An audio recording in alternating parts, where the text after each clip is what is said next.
Hi! This is the second part of problems involving RAE. So this video is all about work problems. Okay?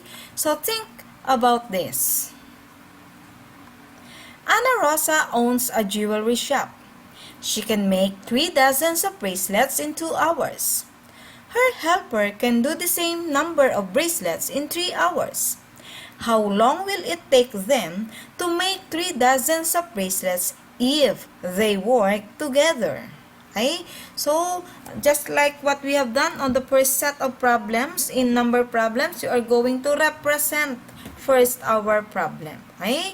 So, we have to take note of the given in the problem. So, we have the work of Ana Rosa. How are we going to represent that?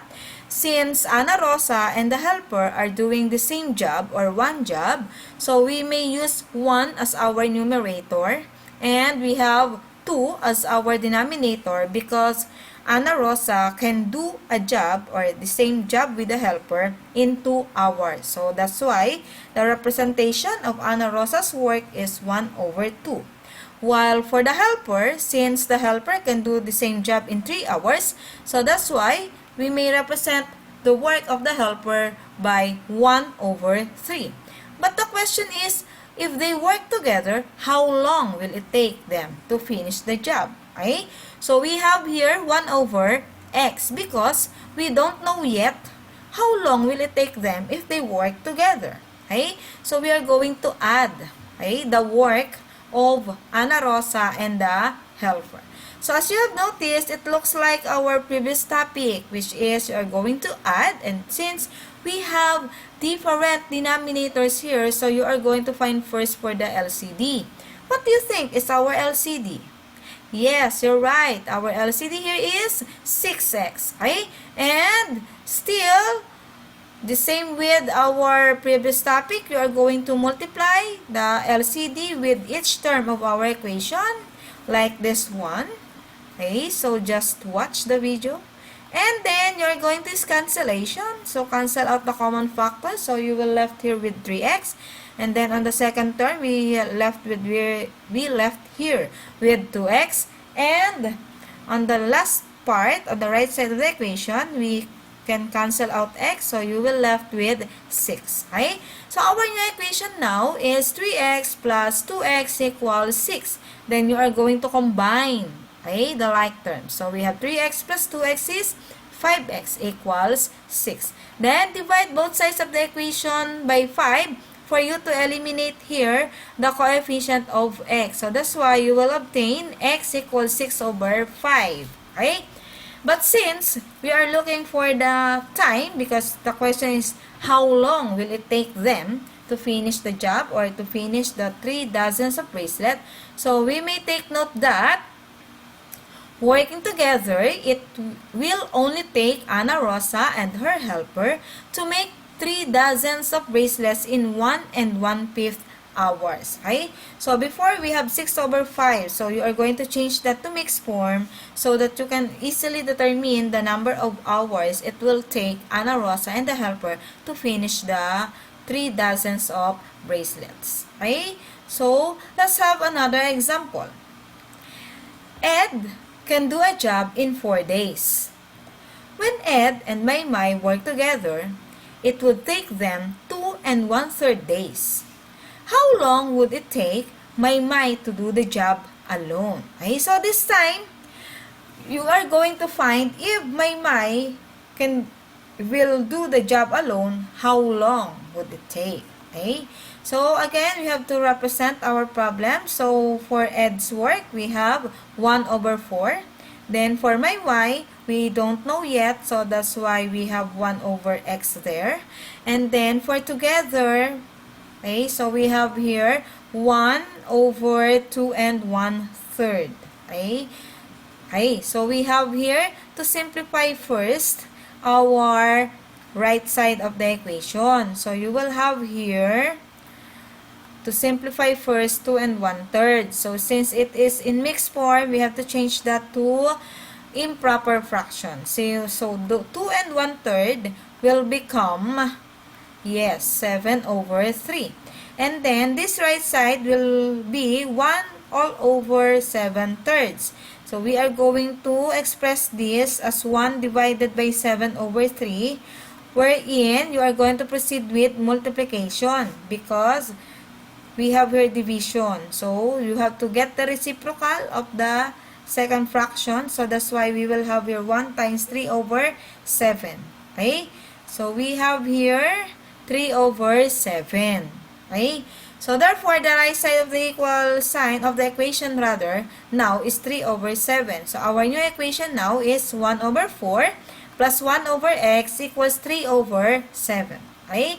Then, we are going to continue with the way of how you are going to solve this by finding the LCD. So, our LCD here is correct. We have here 28x. And then, multiply it again with each term of our equation. So, we have here 28x times 1/4 plus 28x times 1 over x equals 28x times 3 over 7. Then, use cancellation. So, you will left with 7x. Then, here, you will left with 28. And in this one, you will left with 4x. Okay, so I hope you got it. So, again, our new equation is 7x plus 28 equals 12x. And then, you are going to combine the like terms. So, you will have here 28 equals 12x. So, we have here minus 7x. Again, by using addition property of equality. And then, you have to continue solving this. 12x minus 7x is 5x. Then, we have here 28. So, divide both sides again of the equation by 5 for you to eliminate 5 here, so that you will left with x equals 28 over 5. Okay? So, therefore, my will take 5 and 3/5 days to finish the job alone. Okay? So, take note that 5 and 3/5 comes from or came from 28 over 5. Okay? So, is there any questions so far? Okay, so let's now proceed. We have another example here about paint job. Sarah takes 3 hours longer to paint a floor than it takes Kate. Okay? When they work together, it takes them 2 hours. How long would each take to do the job alone? Okay, so I hope you understood the problem. So let us have again the representation.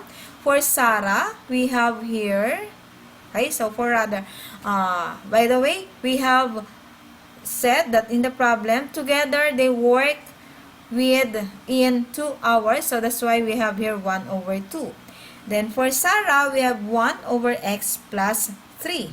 Then for Kate, we have here 1 over x because Sarah is faster than Kate rather is faster than Sarah. So that's why x plus 3 or 1 over x plus 3 is for Sarah. Okay? And then we have to add the work of the 2 girls and then together, so they work within 2 hours. So that's why you have to equate these 2 ladies to 1 over 2. Okay? And then again, continue with the solution by finding the LCD. So, you will have here 2x times x plus 3 as our LCD. And then, you have to multiply it again with each term of our equation. So, we have here 2x times x plus 3 times 1 over x plus 3 plus 2x times x plus 3 times 1 over x equals the LCD again multiplied with 1/2. Okay? Then, cancellation. Okay? So, we will now proceed. So, the remaining parts of our equation will be, okay? So, we have here 2x plus 2x plus 6. And on the right side of the equation, we have here x squared plus 3x. Okay?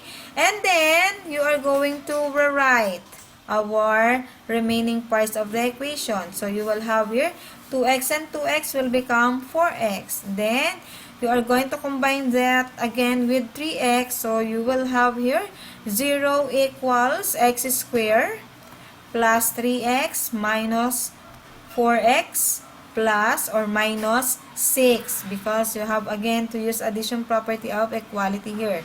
That's why I have here green arrow.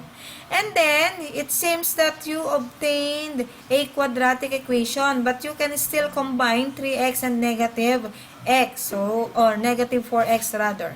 Okay? So, you will left here with x squared minus x minus 6. Okay?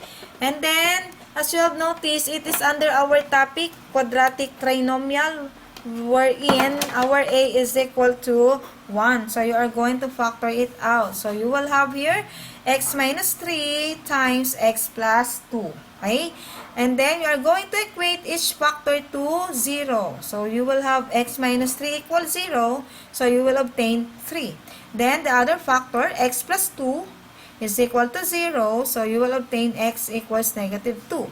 But since we are going to find for the time, so we have here to use x equals 3.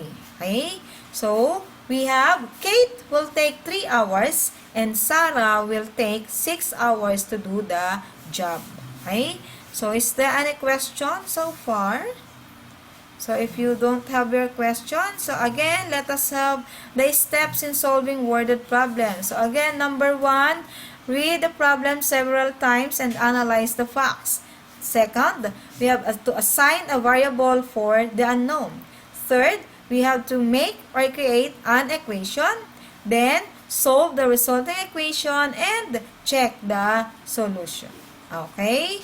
So, I have here another problem. So, you have to practice answering this so that on the next Google form that I will send to you, you can answer it right and correctly.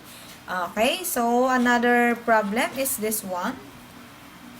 And I have another here. Okay? So, again, try to answer these 3 problems for you to practice and test yourselves if you really understood our topic. So, that's all for this day. Goodbye!